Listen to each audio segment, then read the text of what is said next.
It's time to save someone else some money. So come with me as we witness the solar panels being installed on this house. Now, if you're interested in solar panels, you're interested in saving money or renewable technology, then you might want to subscribe to the channel. So let's stop waffling and let's show you some of this.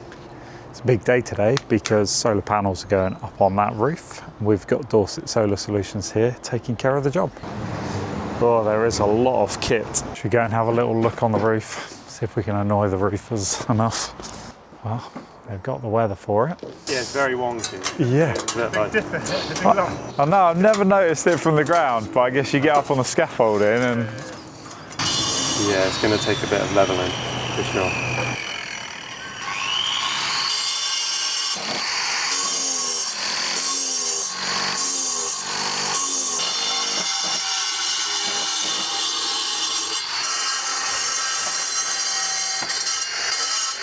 We need to get this extractor fan disconnected because we're going to pull that pipe. We're going to have a flush mounted tile vent thing so that we can get an extra panel up there. We have liberated it from the existing flash in there, so we're going to remove that flash in and the tile. We're going to fit the flush mounted tile. Well, pulled the pipe out, but we have a bit of a problem. The flat tile vent that we've got, not exactly the right width. As you can see, looks a little bit too narrow for this job. And these are the panels that will be making their way up there. These are the Aiko Neostar panels, back contact technology, so they look great and they perform great.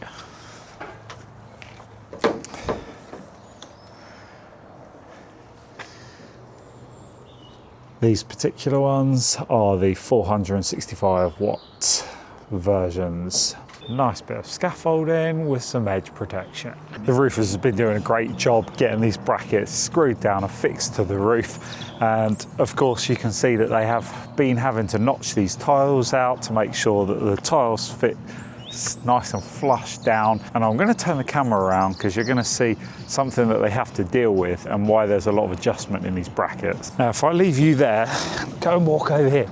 Can you see how this you see how this roof has a bit of a depression in it here, and so there's adjustment on these brackets here that you can see they can then level off the rails to make sure that the rails are nice and level for fitting the solar panels. So whatever that is, 2 inches worth, 50 millimeters, something like that, maybe a little bit more, that they can bring those rails then up and down and adjust them as necessary. Over here we've got the 2 strings of PV cable coming in, so they've gone into the loft. They've all pinned up into the timber in there and they've been run through, 1 string coming down that end, 1 string coming up through here, and this is still our problem child. Cannot get a tile vent to fit that the right size today, unfortunately, no matter who you call.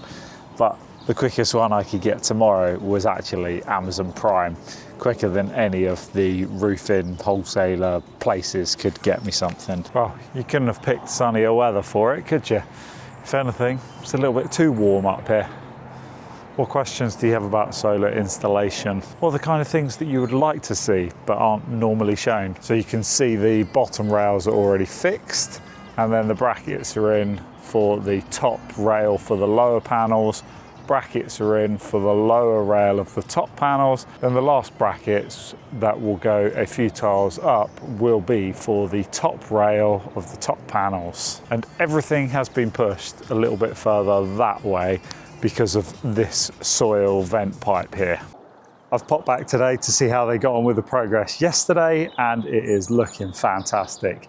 As you can see, the panels have lined up really nicely. Considering the bow in the roof, they've managed to accommodate that in the adjustment in the rails. And as you can see, we got a few panels. That soil stack, yeah, kind of messing with my OCD a little bit. Let me jump down here. Let's not kill myself on the scaffold. That's what we're looking like with 19 Aiko Neostar 465 watt panels. Today is a bit cloudier than yesterday, but it's still a bright enough day for these southeast facing panels to start generating some good, strong power. Unfortunately, Amazon Prime of all places came through for us with the exact tile vent that we need. Right dimensions. All we need to do now is just loosen a couple of those clamps, shimmy that panel out of our way, and then we'll go straight in with this. And as you can see, we've got one last panel here that we're going to pop on there. And down here, we've got the 11.5 kilowatt hour battery. It's looking all quite nice and neat and out the way. Being a high voltage unit, you don't need the massive heavy gauge cabling to connect the battery up to the inverter. So not only are there efficiency gains in the operation of charge and discharge, but also the practicality of the installers not having to wrangle those big zero gauge cables. I didn't want to get in Martin's way and his team whilst they were busy getting everything done and trying to cram it all into just 2 days. A difficult project in a few ways, but they managed to overcome some of the challenges that were unique to this specific property. Now, this is part 2 of the video, but you will have probably seen in the first one, I showed that this is the main incoming cable here. This is an armoured cable that comes from an overhead supply. Behind here is where the house consumer unit is, where the meter is, everything. So the tails have been split that side, and then we have new feed, which comes into this new consumer unit for the solar here. That enters into the rear of that unit, and so they've managed to drill diagonally across from kind of the meter cupboard that's above the front door here, split the tails in a Henley block, and it's come across into here, and then that goes up into that trunk in that is nice and neat across the ceiling there, unlike some of the other existing wiring of the property. And so they've done a brilliant job of trying to work around some challenges here. And then what they've done here in this corner is they've drilled diagonally out, which then misses this gutter pipe here, and it comes out in that little junction box, runs along in the conduit. We come across here into the flexi, and that then comes down the wall, hidden behind here, straight along. Now we've got an AC isolator. The AC feed comes into here, into the Fox inverter, and then from there we've got 2 connectors for the DC high voltage for the battery, which come down in the trunk in, and of course an earth and comms cable as well. And then we've got 2 sets of PV strings, DC PV strings, that are coming down into the trunk in and then up into that conduit, right up, and they go up into the loft. Right now, it's telling me the battery state of charge is 32%. We're currently getting 160 watts. And as you can see, it's a gloomy day right now, hood on.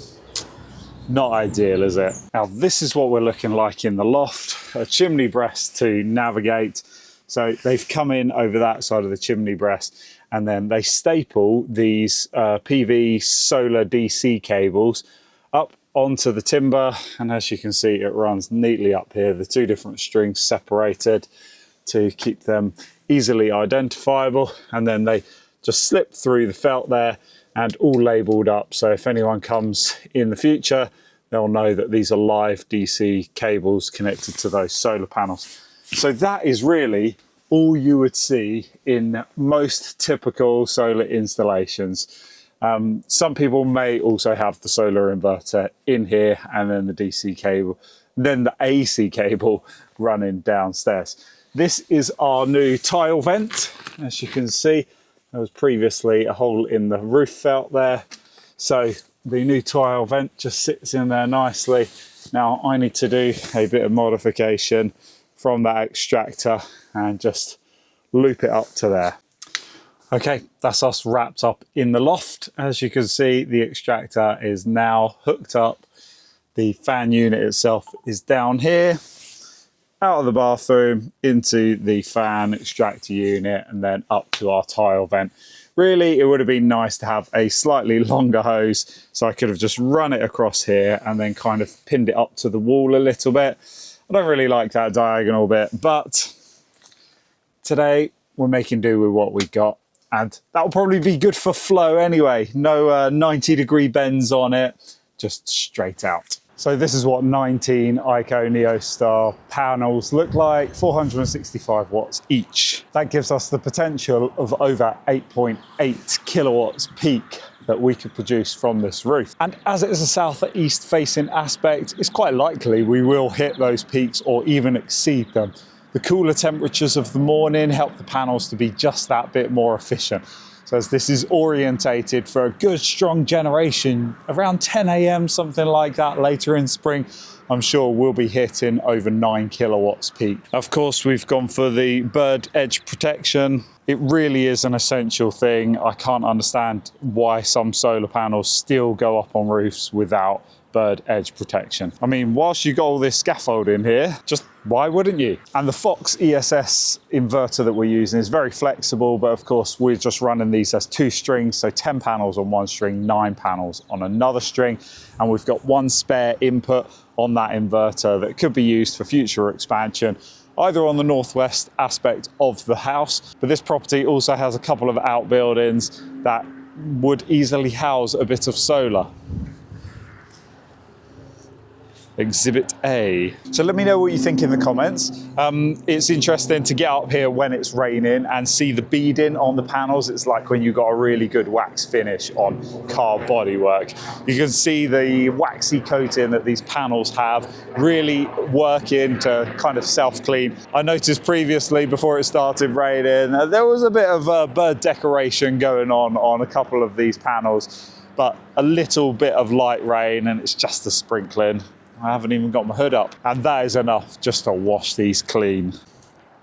Just before I go down the ladders for the last time, I just thought I'd show you this angle, and I don't know, actually the wide angle lens on my camera may not do it justice, but it was this angle when you came up on the scaffold, you could really see the little bit of the depression in the roof there, a little bit of a bow, but the panels now just looking dead straight, nice and level. And so I'm really pleased with the roofing team that was working with Martin. The guys from Dorset Solar Solutions have really excelled in getting that nice and level. And yeah, I know there's going to be 1,000,001 comments about this. Go on, have at it in the comments. Looking at the historic energy use of this house, it shows me that with those 19 panels up there, this house should reach a net zero bill over the course of the next 12 months.